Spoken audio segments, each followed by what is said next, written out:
But we're looking to move on from the League Cup final, all of us are, except for one man maybe who's looking to build on it in Fedrico Chiesa. Here is Arne talking about the Reds' Italian forward.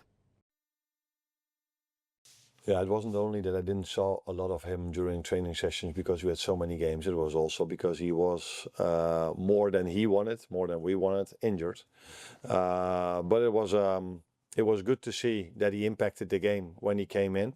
That is what has happened a lot this season already, that when players come in, they impact the game. The assist was from Harvey Elliott, who has impacted the game a few times now in the last 3 or 4 matches. So it's good to see that all these players are ready, and that is partly my job, but also partly the players' job to stay ready for the moment we need them. And he's in competition with Mo Salah, and I don't think you can deny that Mo has quite a good season. So that makes it sometimes tough for him. But we know we can trust him the moment we need him. And not only him, it's also the likes of all the other ones that maybe haven't played as much as Mo and Virgil.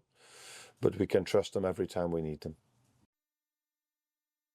Yeah, Jimmy, it was probably the only sort of encouraging performance from the League Cup final, really. I think, you could probably say 1-11 that day. The Reds were disappointing, but then Chiesa comes on and makes an impact yet again. And the manager was asked about him in the press conference there, and sort of gives an interesting soundbite in terms of saying that he's barely got to see him train because there's been so many games. And I thought it looked a bit like that when Chiesa came on at Wembley. He looked like a lad who's probably not sort of caught up on the tactics of this team still quite yet, because he's just not had a chance to train with them very often, play with them very often. So I'd be interested to see how he sort of involves them now over this next run of games.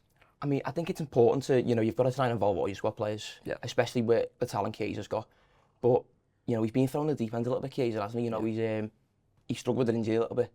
And the only games he's really been thrown into is like Accrington Stanley, the Plymouth game. So he's not really had the proper time to embed himself into the squad. And to come on in the cup final and make a bit of a statement, I kind of like that. I'm kind of happy. That's the only silver lining we can kind of take from that game. Him and Elliott coming on.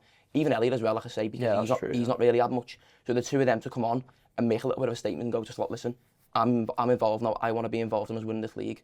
And I feel like their involvement will kind of go up a little bit more because they were the only two who looked bothered in the final. Everybody was just like, we're getting beat already, it's game over sort of thing. But I feel like now over the next 9 games, if we involve them a little bit more, it might improve their confidence, their performance, especially Chiesa, like you said.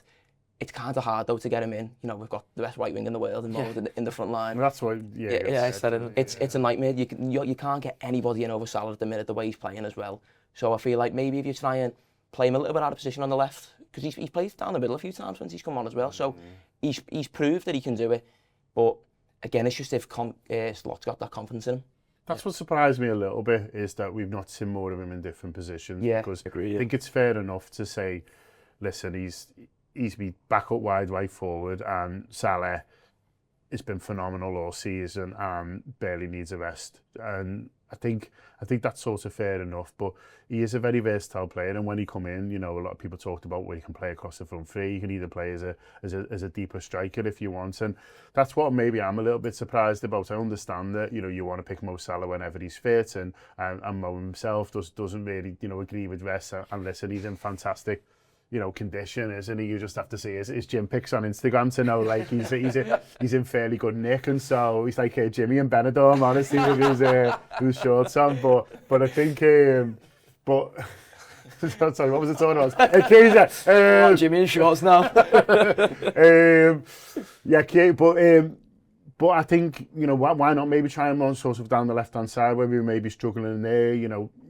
Why not? We've been crying out for the centre forward for a few months now. Why not? Even if it's not from the start, give him a little bit of a go. And that's what surprised me a little bit. But he talked again about Plymouth, didn't he? And just buried the team against Plymouth, he called it embarrassing. And you just wonder how much that Plymouth game, he's looked at it and gone, well, look, listen, you've been all telling me you want to play it, and you've played and you've got beat by a poor championship side, really. And I mean that in terms of where they are in the league table in the championship. And so I think he's maybe gone, listen, these lads, they've had the chance and they've blew it. And listen, I always think that's a little bit harsh, because I think a scratched together team, I think it's harder to play. I don't think the pitch was great, and there was a lot sort of going against those players. Yeah, listen, they should have done better as well. But I think I don't know, you could have picked other players in that team, and I think they would have sort of struggled that day. I think it was just one of those. So I think that is I think it's a little bit harsh on the likes of